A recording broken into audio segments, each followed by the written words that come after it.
Good evening, everybody. Tonight we have the honour of a very esteemed guest indeed. Our guest tonight was commissioned into the Royal Transport Corps in 1977. He went on to attend the Royal Military Academy at Sandhurst. He also attended the Royal College of Defence Studies and was promoted to the rank of Major and remained so up until he left in 1996. He then went on to work as a financial economist and was part of the Francis Maud's regulatory consultancy panel. Also going on to work as the director of the investment company TBO.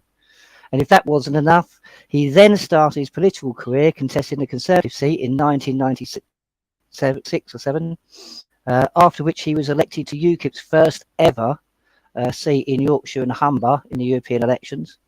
He was also a member of the Committee on Economic and Monetary Affairs and the Committee on Women's Rights and Gender Equality. It is our honour to announce tonight's guest, Mr. Godfrey Bloom. Good evening. Thank you for inviting me. No problem. Well, thank you for coming, sir. Well, it's an honour. Yeah. Um, Can I just say before we start, Godfrey, if we had 649 MPs in the Parliament, exactly like you, we wouldn't be in the situation we're in, and we'd now, the country would be obviously in safer hands than it is now. Yes, I concur. Well, the bar is very, thank you for those kind words, but the bar is very low.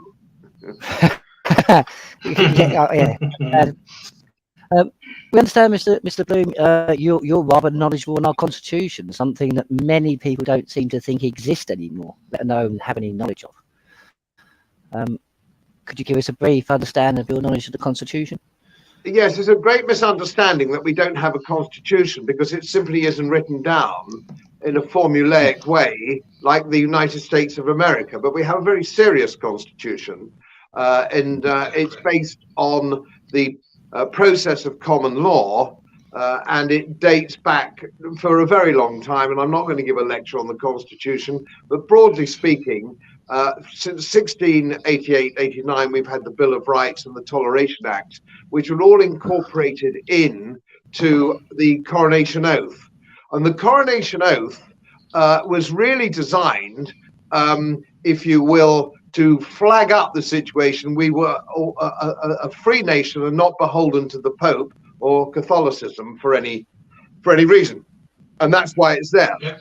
And the sentence, the broad sentence in the Coronation Oath, is that we must be governed to our traditional way of government, which is basically common law, which goes back to Anglo-Saxon times before Magna Carta, in point of fact.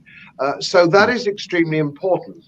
Now, ironically enough, the American Revolution in 1776 came about because they felt they weren't protected by the Constitution, the Bill of Rights, 1688, and the Americans felt they were getting a raw deal, or the Americans now, the American colonists then, were getting a raw deal. And of course, they went back to Magna Carta, and there is a fair copy of Magna Carta in Washington, which I expect many of your viewers here will have actually seen if they've been to Washington. It's a fair copy. Yeah.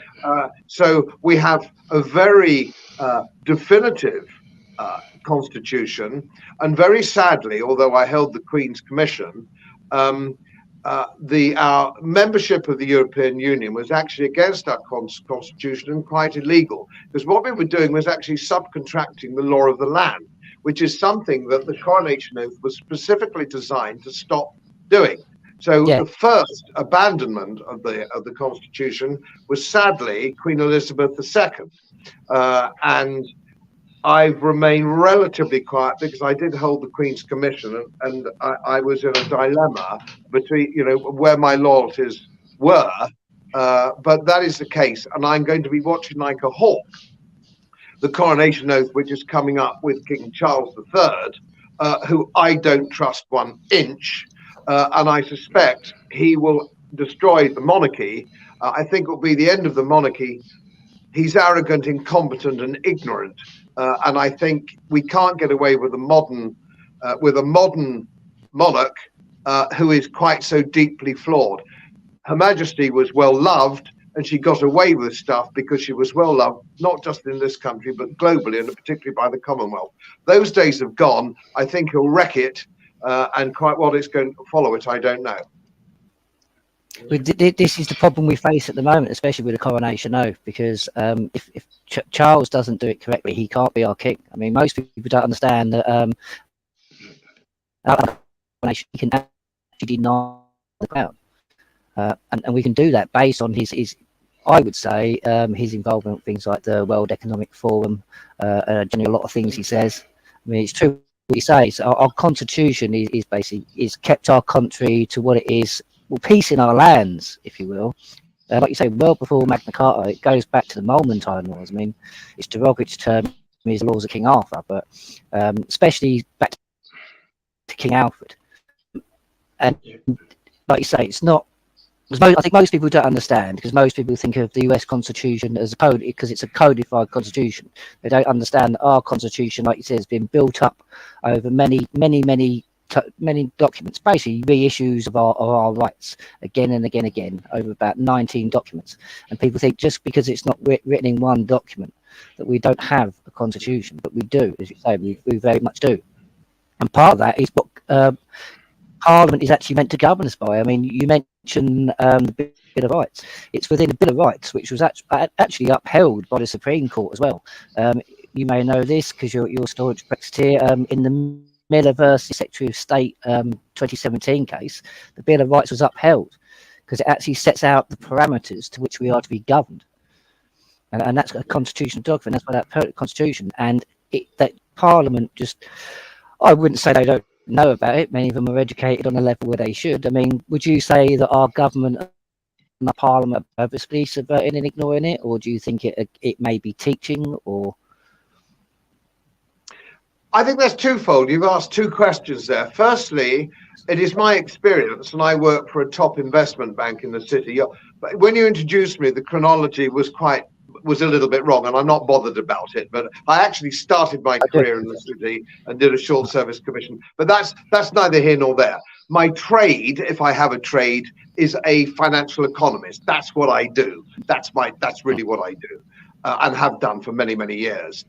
So the problem that I found, having worked for a top international merchant bank, where everybody was extremely smart, extremely clever, and highly educated, when I went into politics, I suddenly realized I was dealing with people who were really, frankly, not very bright, some of them woefully badly educated, and almost none with the benefit of a traditional education, including David Cameron, of course, who, when he was in America, could not discuss Magna Carta, couldn't even give the date of Magna Carta, had no idea even about military history and when the Americans came into the war.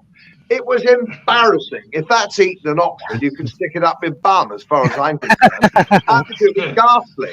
Dreadful man, hopelessly ignorant, and sort of a real hooray Henry with no bloody idea at all. And of course, if you look at the education system in this country, it's designed quite properly to stop people having a traditional education.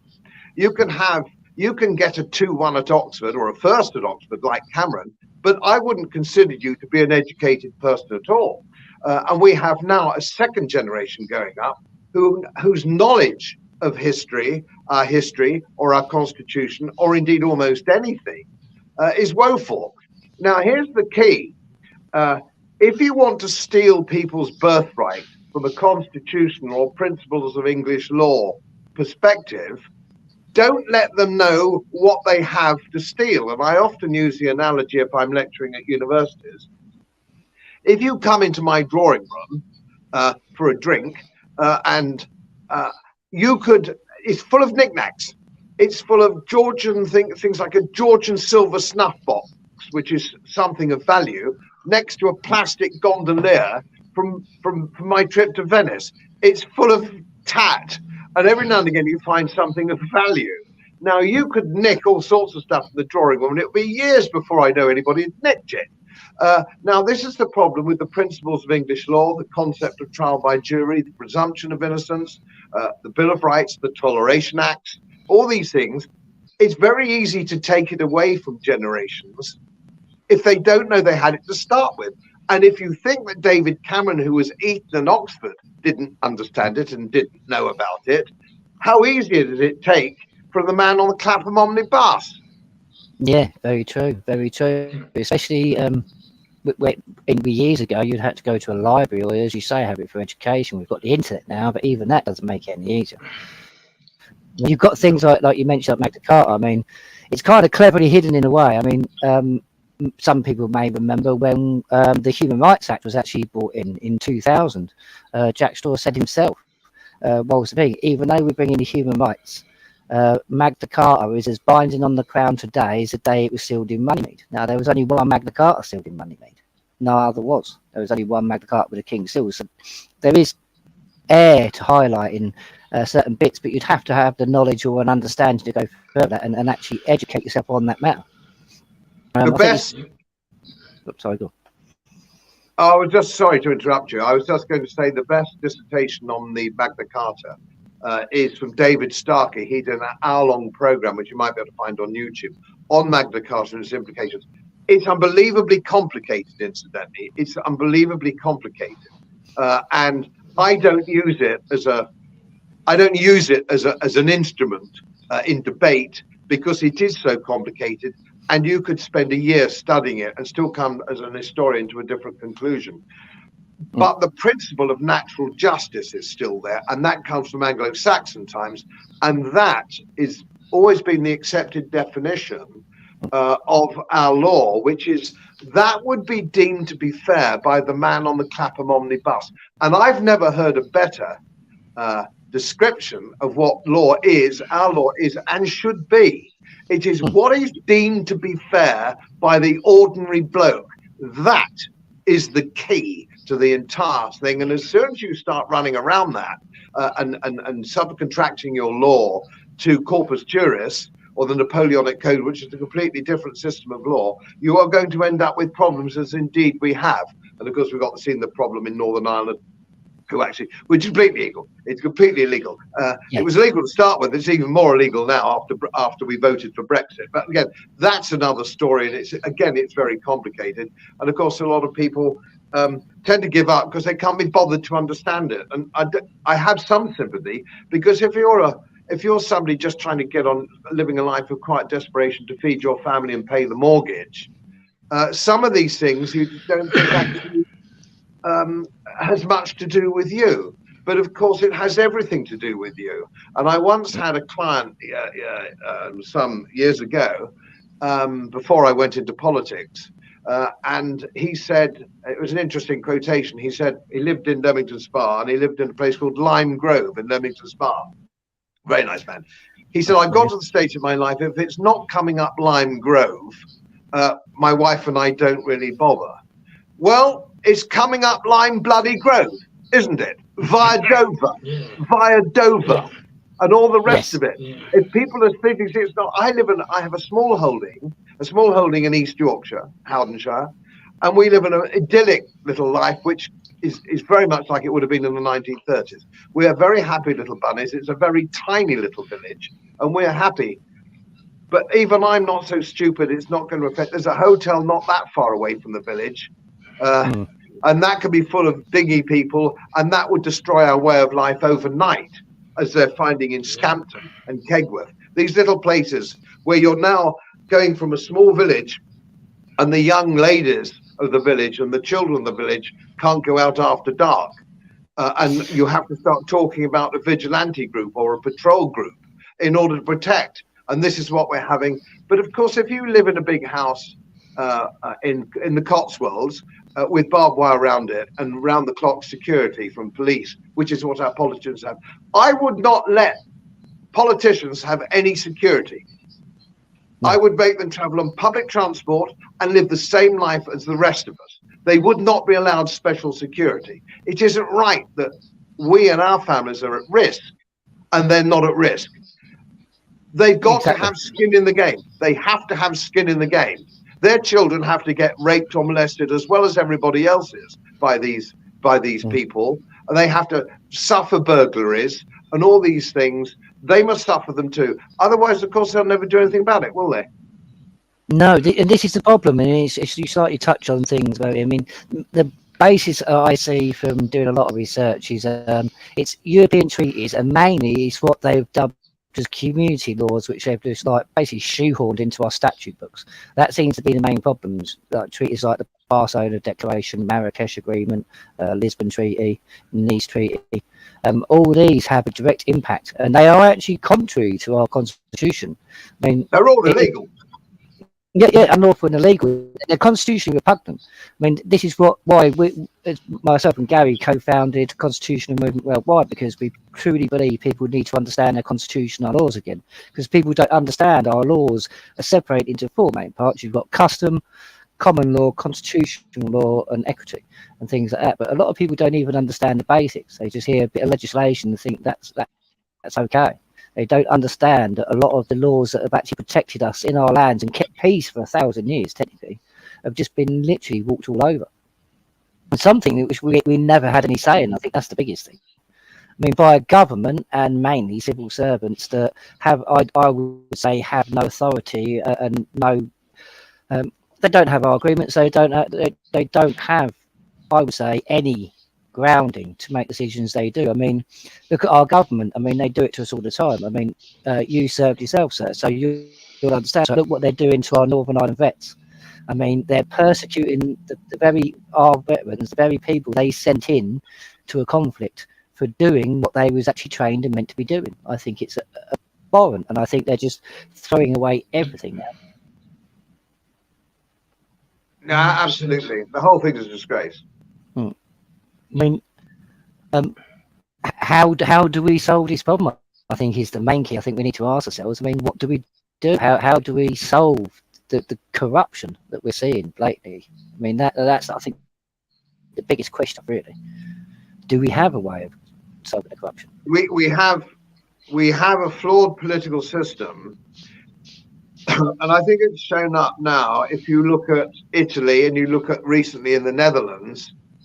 And the number of people just said to me when I was on the campaign trail for Brexit that they're going to vote this time in the referendum because their vote will make a difference. Their vote will be counted. Now, the problem is if you vote red or blue, your vote isn't counted. You get the idiot with the blue rosette and the cretin with the red rosette. But there's no difference. And George Galloway said only yesterday in his interview with the Coast guy, he said, we are in a one-party state. There is nobody to vote for. Who would you vote for? We know the Conservatives are just utterly hopeless and corrupt and disgusting. And you sit on the opposition benches, you've got another bunch of people who are equally disgusting, possibly even more so. So this is the problem.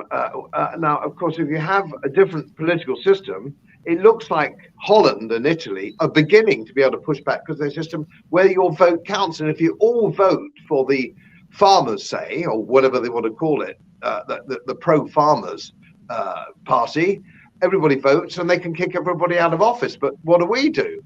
The local government, who votes at local elections? The reason we've got this muppet in London is because there's only about a 37% turnout at the mayoral elections. People say, oh, it's because Londoners don't live there, this, that, and the other. No, people don't turn out to vote. That's why we've got this lemon in office in London and some other big cities like Manchester and places. It's because people don't bother to exercise the vote they've got. People bring this thing upon themselves because they're lazy, ignorant, and stupid. And you don't have to be lazy, ignorant, and stupid. It isn't an act of birth. You can get off your ass and do some research and get a grip of yourself and to educate yourself and your family. You can do that. You can do that. But yeah, I think you touched on a big problem there. For the majority, I don't think people are lazy. I think a lot of it is I think people have been so disheartened because like you say, there's nobody to vote for. There is nobody, so it's the best of a bad situation, I think. And a lot of people, I think, because there is the situation where if nobody votes, there can be no legitimate government. I think people probably prefer to go that way and reset the whole thing rather than go through another 4 years of vote for somebody that's just going to take more of us off. Yeah. I mean, the problem is though, when you do vote, like in Brexit, and you win the vote, you still don't get what you want. So maybe that's why people have had enough of voting, because even when they vote and they win the vote, nothing seems to be done. Like, the establishment don't like it, so that ain't going to be happening, if you understand what I'm saying. So maybe that's got something to do with it. I don't know. Yeah, you could be right, but I did say from the very beginning on every interview that I've ever done, and I was a Brexiteer for something like 30 years, that we would never really get it. We'd always be some form of associate membership, and indeed we are now only have associate. Yeah. We're sort of an associate membership, and of course, what's interesting, and one of my opponents in politics back in the European Union, I can't remember which guy it was who said it to me. He said, "There's one thing you don't understand," he said, "and that is everything is global now. Everything's global. You can leave the European Union. If you think it's going to make any difference to the laws that come down your path, you're going to get your laws from the IMF, the WEF, the WHO. This WHO thing, we've handed over the entire political aspect of our healthcare in our country to an unelected body, the WHO, which is wholly owned by the big pharma. And nobody's made a squeak. Nobody's made a squeak about it. But of course, what's the other thing which we haven't, the elephant in the room when it comes to our Constitution, the protection, the shield is two things. It's a twofold shield. That one is the law. The principles of English law is point one, and parliamentary sovereignty and a constitutional monarchy. That is part and parcel of that. And a free press. We don't have a free press. We don't have a free press. The mainstream media is bought lock, stock, barrel by the state, by deep state. And that's true in Western Europe, it's true in Great Britain, it's true in North America. This is the problem. You don't have any investigative journalism. You don't have people standing up and saying, just a minute, this is against our Constitution. All these things, because there are no journalists. And this is the reason why. If you've got, let's take Laura Cheeseburger, shall we, at the BBC, who's their political correspondent, on something like £300,000 a year. Is she going to rock the boat on £300,000 a year working for the state broadcaster? She's bought lock, stock and barrel, isn't she? And then we've got to look at people say, oh, conspiracy theory, the control that the CIA have with their budget over geopolitical military affairs going on in the Ukraine at the moment. Most people in this country, 90% of the people in this country, I'm including some very highly educated friends of mine, Cambridge University and all the rest of it, who believe that Putin got up one morning, was bored stiff, a bit pissed, and decided to invade the Ukraine. That's what they think actually happened. Yeah, they have no concept of the truth of the matter. And when I can tell you another thing, because I was a graduate of the Royal College of Defence Studies and a lecturer on these matters, geopolitical. The Russian Federation will have won this war right down to its roots by May or June of this year. Bakhmut will collapse sooner or later, probably in the next 3, 4, 5 weeks. And then the truth will have to come out, because the Americans, and this is purely run by America, the Washington neocons will have to sit down and say, right, okay, well, that went to ratchet like everything else that they've done since Vietnam. Where should we destabilize yet? Or where should we go next? Where's the next war? Serbia, Taiwan? Let's have another war. Because they're all, and I've been to Washington many occasions, they're all barking mad. Believe me, they're all got Brooks Brothers suits, neat ties, silk ties, very articulate and crisp, but they are completely barking mad. Yeah, it will be the case of who needs democracy next. I mean, you touched upon the WHO and the WEF. I mean, many people, like you say, so myself and Gary, we've been trying to get people to sort of understand and read the amendments, basically, to the International Health Regulations of 2005. That gives complete control to one person in the WHO. They can shut down, like we did see with COVID, they can shut down countries, literally the whole world, just on the say-so of one person who's unelected, unaccountable, just on a whim. And then they can also control the country's finances through that modem. It's ridiculous. And they're paid by Big Pharma. Funnily enough, my old regimental padre told me this years ago, well before COVID and all this bit. or at least 20 years ago, he said the WHO are funded by Big Pharma. It's massive. And at the time it wasn't topical, so I registered it in my memory. But it came to, I was getting an examination, my sort of annual examination, and the doctor said, "Oh, you're diabetes 2, you're diabetic diabetes 2." And I said, "Well, how can that be? For my age, I'm extremely fit. I'm still climbing and riding. I do all sorts of stuff." And he said, "Oh, well, you don't want to fall for that business. You've got to be a big fat slob to have diabetes. Anybody can get it." And then my regimental padre told me, he said, what actually happens is the WHO say maybe your factor on the Richter scale of diabetes should be 90 or 95. Okay, but then the WHO come along and they change that. It should be 70. That brings in another 2 or 3 billion people internationally who are now registered with diabetes 2. Yeah. And so they can sell morphine. They can make billions out of that. And this is how the whole system works. It's about pushing pills. And of course, the old nurse I had at the local centre, she said, "Mr. Bloom, why don't you give up bread?" And I said, "What's that going to do? I thought it was chocolate and sweeties." And she said, no, it's carbs. If you give up bread, you're only marginally ahead of this anyway. You're only 95 on the Richter scale. Give up bread. She said, or alcohol. And she said, "I know you well enough. You'll never give up alcohol." I said, "Oh, bloody right, I won't give up. I couldn't live without my idea." And so I gave up bread, which is a shame because we've got a lovely bakers in the local town. So I gave that up. And in 6 months, my diabetes 2 disappeared overnight. It just disappeared. But my doctor wasn't going to get a free golfing day by recommending me giving up bread. He wanted to give me metformin. And he gave me metformin because that actually clicks on the Richter scale for him to get the freebie weebies from Big Pharma. The whole thing's corrupt. It's so wickedly corrupt. But of course, we live in a nation. If your doctor, your holy doctor, the NHS tell you to do something, you do it with complete trust. And that's a whole nother ball game, isn't it? With people dropping dead all over the bloody place. That's another one, isn't it? Well, this is the thing. It's like a lot of people don't understand a bit things about like the WHO and their biggest. I mean, it's not just WHO, WF, London School of English. Their biggest donor, literally, in wherever you look, will be the Melinda and Gates Foundation, and there's a couple of other names in there as well. They're everywhere.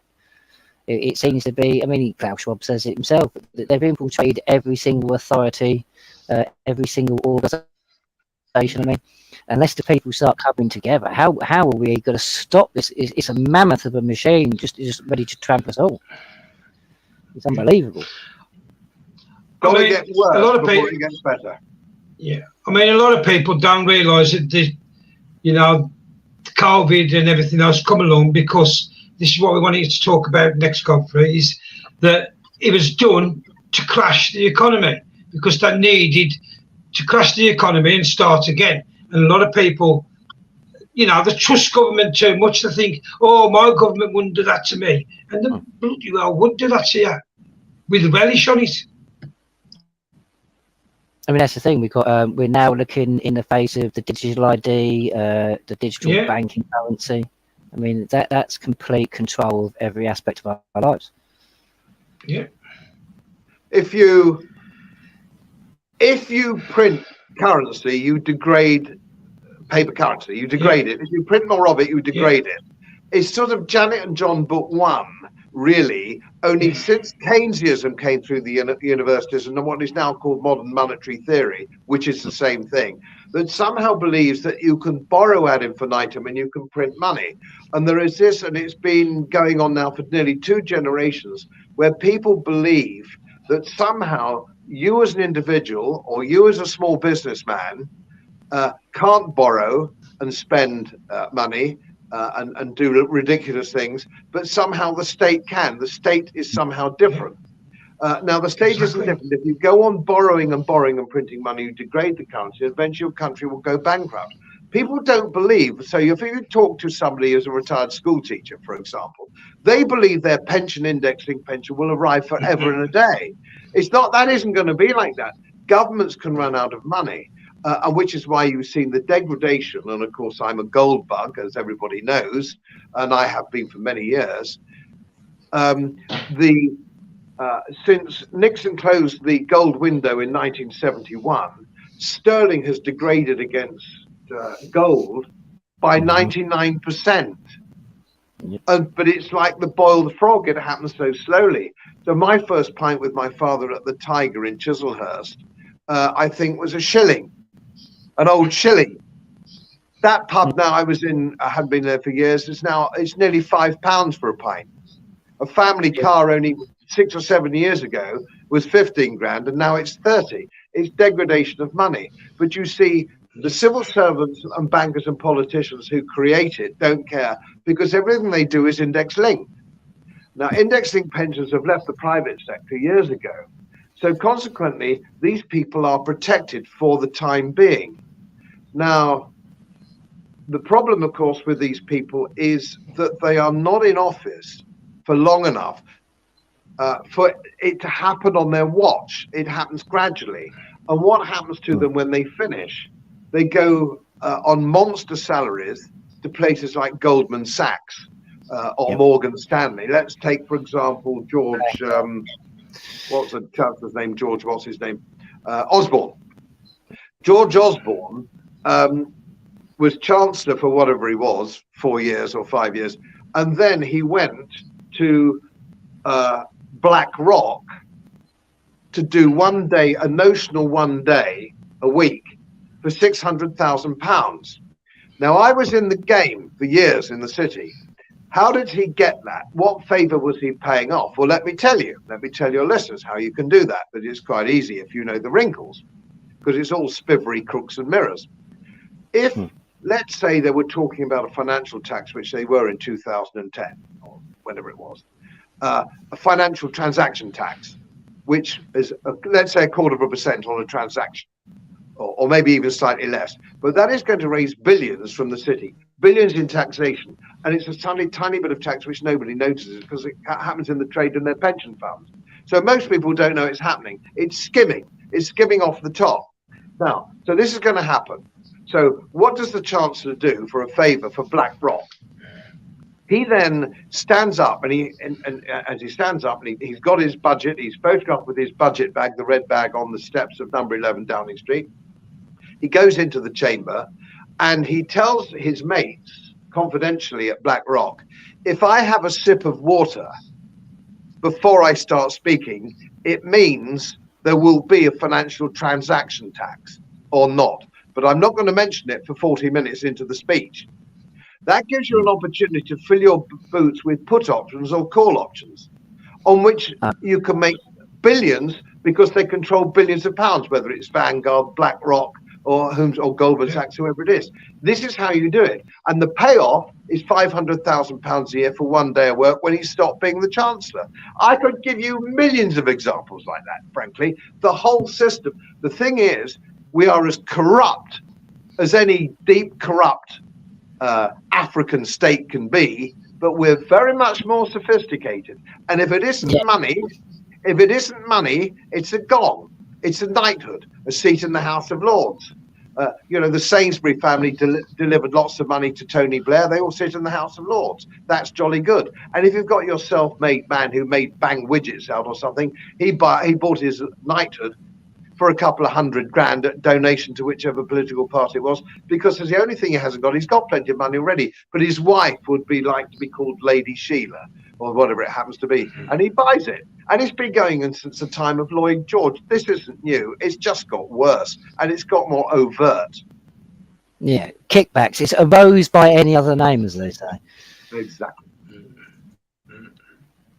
I mean, where do you see us going with the digital ID and the digital currency? Do you see that as beneficial? Do you see that just as a get out? I mean, because many think that this is exactly what you say. This is just a way of getting out of everybody understanding and it being completely blown open that they have done this for so long that the banks have no money, that they can't give us back what we're meant to have. So this is a way of transferring it and completely control. So we can't dissent against what they've done. Well, there's no time to go into any detail here, but if you don't mind me plugging my website, you'll find on my website, which is easy, it's just godfreybloom.uk. There's no payment. It's a not-for-profit website.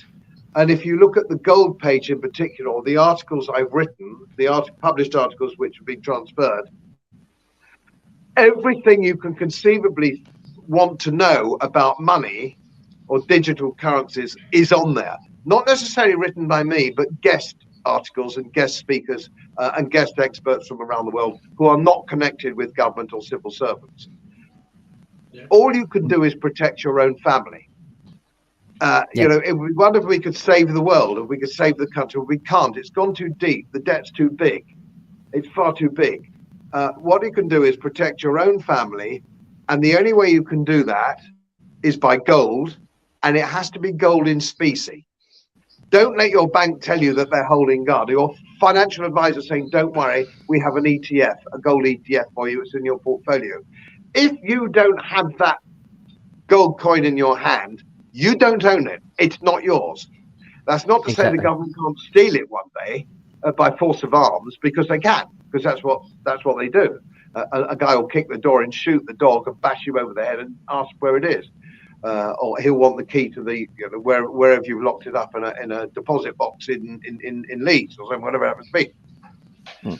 But if you want to save, all you can do is save yourself and your family, and you can only do that with gold in specie. And that's the best you can do.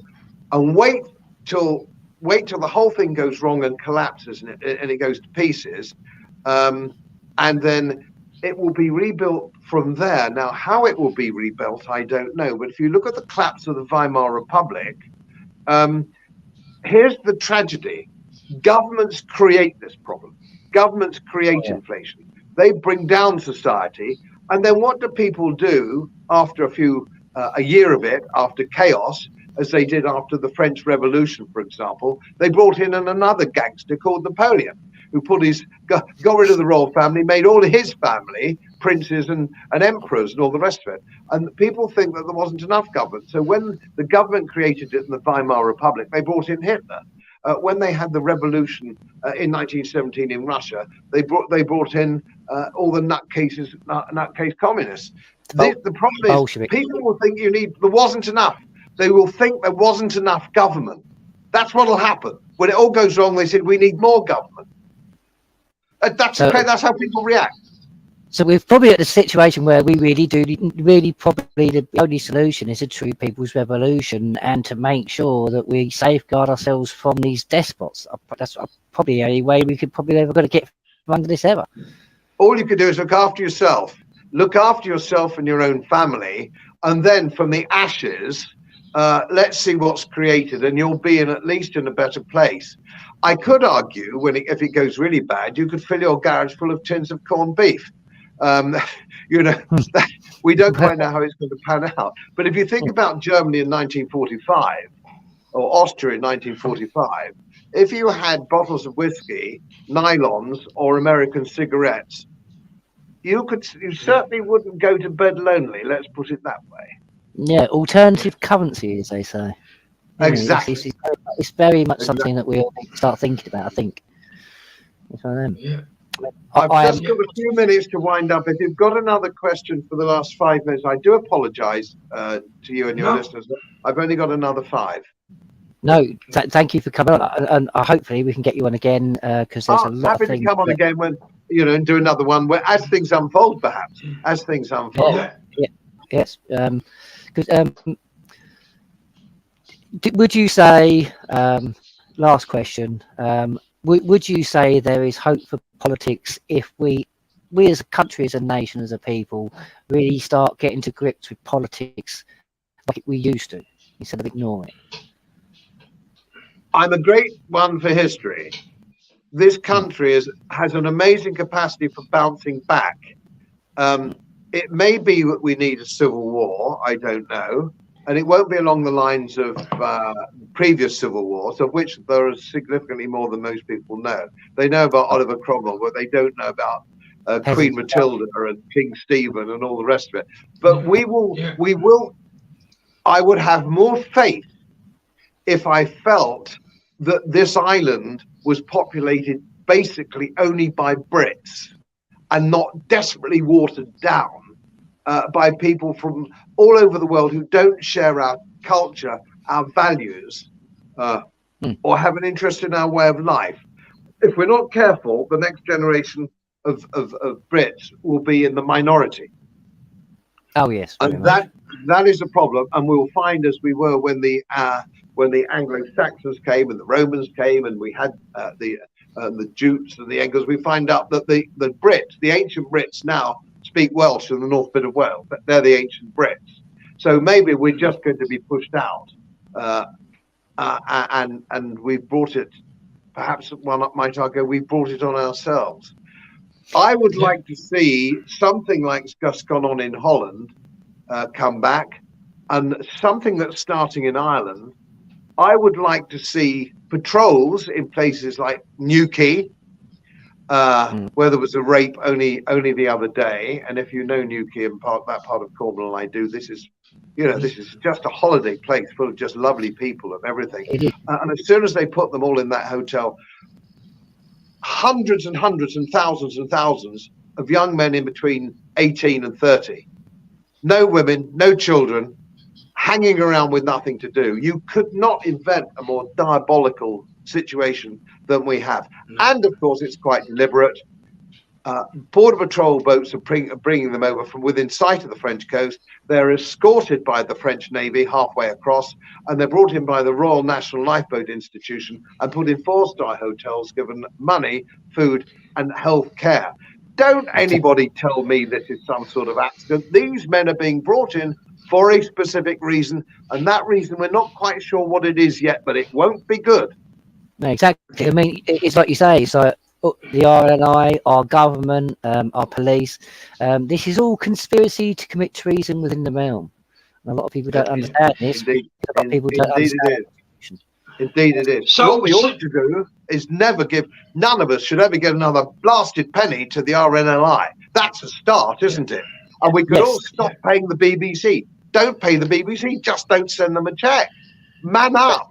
I say to your listeners, man up. It's our money. People have got short memories. People have got short memories as well. Godfrey, if you remember a while back, lorry drivers had been locked in prison, and it wasn't even their fault because they'd got them in the back. And now the government are doing it in front of your faces with no repercussions. I mean, where's the compensation for these innocent people who brought them over and didn't even know there was in the back of the lorries then? It's, I hesitate to say this on a program such as yours, but if you want change, they got rid of the poll tax because 10,000 people went down there and set fire to cars. All right, they got rid of the poll tax. We believe in 350,000 people marched to Hyde Park to save fox hunting. All right, I didn't leave any litter. There wasn't a single criminal offence, so the government took no notice. I'm afraid if you want things to change, thousands of people have to march on Downing Street and burn Downing Street down. Or burn down the House of Parliament. That's the way forward. I'm sorry to say it, because that kind of violence isn't really in the nature of the British. But unless we get a grip, before these people actually break into your house, bad people, they steal your money, whether it's politicians, we really have to start getting a grip. But there are some things I'll leave you with this, because I'm running a bit late now. I'll leave you with this. No more money for the RNLI. Write to the RNLI, as I have done. I've written to them to say why I'm not going to give them money, because they're people trafficking and it's disgusting. So get rid of that and stop paying the bloody BBC. If we didn't send bloody £150 every a year or whatever it is, we'd change things. But we're all asleep. We seem to be so fast asleep in this country still. It's only when people come to Kegworth, people at Kegworth are kicking off. People in Newquay are kicking off. But if it's in the next town, it's not happening to you. It's the crocodile, as Churchill said. If you placate the crocodile, hopefully he'll eat you last. Yes, very much. I'm okay, Jack. Until it comes to my door, kind of attitude. Well, it's already at your door. Yeah, exactly. But I must go. Please forgive me. Very nice to talk to you, and hopefully we'll meet again. Yes, thank you, Godfrey, for coming on. A pleasure. Thank you. Cheers, thanks, bye. Well, wow, that was Godfrey Bloom, ladies and gentlemen. Yeah, it's very interesting. I think I can safely say that he probably touched upon, I'd say, the majority of, at least in one part or all parts or little bits. I think whatever Mr. Bloom said there, I think he sort of touched at least upon something we can all agree on. Well, basically, his message there was, if you want something doing, you've got to unite. It's no good sitting on your backsides. Exactly. They're not going to do this with let it be. He says to write stuff at me. So that's like the RNLI, but he's going there with a banner. He's not going to do nothing. So he's going to need, like he says, he's going to need the people to show something en masse. Well, again, like I said, this is why a long march to the freedom is happening, because it's where people are going to act en masse. So get on the long march to freedom. We're following due process. Before you get to the stage what Godfrey's just said, it could well end up there. But you need to follow the due process to make sure that you don't give them any chance for redress. Exactly. In the future. Exactly. What you don't want is you don't want to give them the weight on their side. So we still need to do it in a certain way. But we do. So, like I said, and I love the bit as I say King Charles. King Charles cannot be our king. I'm sorry, he can't. We have to deny it. Well, it's a conflict of interest, Nathan. How can you be king of somewhere and be part of the WF when he's signing our sovereignty over to let them have carte blanche on the same country that he's supposed to be the king of? You can't do it. Yeah, exactly. Conflict of interest, if ever I've heard any. But I just want to reiterate as well. You again. Hopefully, most of the listeners know that we have a constitution. But again, there we have it. Politician, MEP, in the army of that. Godfrey Bloom himself. We do have a constitution, and it's exactly what me and you have been saying for many, many years. It's just written over many documents, not one document, and it is all powerful. It is exactly what the government and everybody should be ruling by, governing us by. Yeah. So it's time we actually started believing that, and we actually started using it, because it's like Godfrey said, we're just looking the other way. We're just ignoring it, and we're letting them just throw it down the toilet. So we need to start acting as people. So start understanding the Constitution. Start standing up for your constitutional rights. Let's start actually start upholding what we need to uphold. Yeah, and like I said, you've got to stop sitting saying, oh, this ain't in my village, it's in the village up the road 5 miles away. So, you know, it don't affect me now. But then 5 miles easily ate up when people are piling in there, and it's a bit like locusts. As soon as they go in that village and they've took what they want from that village, you're only 5 miles away, example. It ain't going to take long to walk to your village. They might not be there now, but they will be there eventually. And you've got to get in there and do something before that happens. Exactly. I'm not going to advocate burning buildings or things like that at this point in time. I mean, I think that's a time of, like what Godfrey's saying there, is a time when people thought that's a time. Yeah, that's a time when you've exhausted everything else and you've done the due process and they've left you now with an alternative. Exactly. Because then you'll have the lawful standing on your side. Because if you just go and do it now, they'll say, well, did you go and speak to the barons? Did you do this? Did you do that? No. Well, therefore, you didn't follow due process. If you tick all the boxes, and then it does come to a revolution, they have got no cause for redress, because it's their fault you've ended up where you are. You've tried to solve it peacefully. That's what you've got to remember, guys. You've got to try solve it peacefully if at all possible. If not, fine. Exactly. Any action I am forced to do against my will is not my own. Remember that. So yeah. Well, yeah. But what we'll do is jump off. We might, if we can fit one in, we might do a quick live to YouTube or to Facebook in an hour or two. But I've got to jump off because I've got to do a couple of phone calls and that. Yeah. But yeah, let me just do something. 2 seconds, everybody. Hopefully, everybody enjoyed that live. Hopefully, everyone sort of understands and sort of grasp what was being said there. Like I said, and that's why you've got to love Godfrey Bloom, because Godfrey Bloom, he might be a politician, but deep down, he's got the country at heart. He's one of us. He feels what we're feeling. He ain't in it for that. As Godfrey Bloom said. You know? Exactly. He's not like he says. He's not from me. He's grammar school educated. He literally pulled himself up by his bootstraps, and he's done very well for himself. So I believe it's like you said at the beginning. It's a man we can get behind. If we had more people like Godfrey Bloom within our politics. And God, imagine if everybody in that parliament was like him, he wouldn't be in this position, because Klaus Schwab would have been told to go and do one.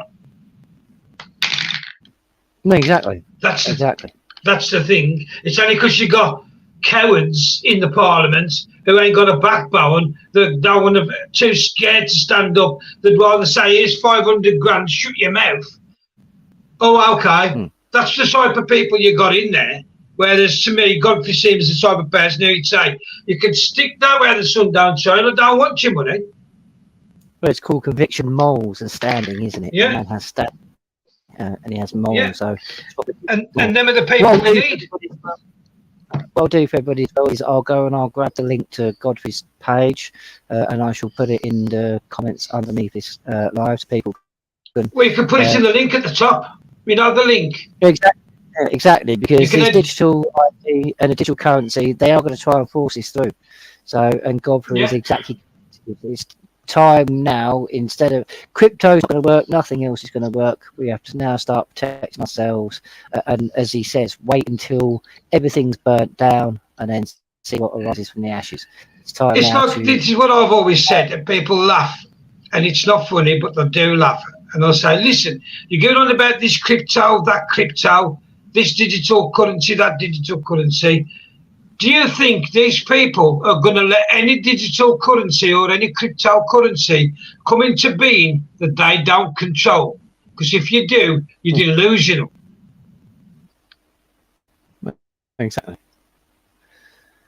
Unbelievable. This is time when we start. This is why we keep calling for unity, and this is why you've got people like Simon B, me, Little Veteran, Gary, a number of groups. We've got a number of groups now all coming together. British Resistance. Resistance is there. People doing that. We need unity, so we need now to understand that we can all fight our own little battles and our own little wars, or we can all come together and fight the very big war, and that is the corruption and the very people that is doing this to us. So we all need to put our stuff aside, wipe our mouths of it for now, get on board with the unity, and then we can go back to bitching like little children in the playground after all is said and done. So what we'll do is we're going to leave it there. If we can, myself and Gary may be doing a quick live on Facebook in a little while, in about an hour or so. If people want to jump on there, ask questions or anything. May stick a link in there for people to come on and have their say. We'll wait and see. But for now, do you want to say goodnight? Thanks to Rick for the moderation and Umbrella. Thanks for the moderators. I think the miss was in there as well at one point. And Lola. I'm just trying to see who they are. You've named them. I think there's only thanks 3. For that. Rick, I can see Rick, Umbrella and Lola. That's all I can see. But thanks to you guys. I think that's the only 3. Right, so what we'll do then, we'll jump off now. I'll do what I'm going to have to do, and then what we'll do is we'll try and jump on Facebook, but I've got to get these phone calls out of the way. So we'll sort something. Actually, I've got something to do. Right, stay safe, guys. Love every single one of you. Remember that, and let's do this for our children. We can do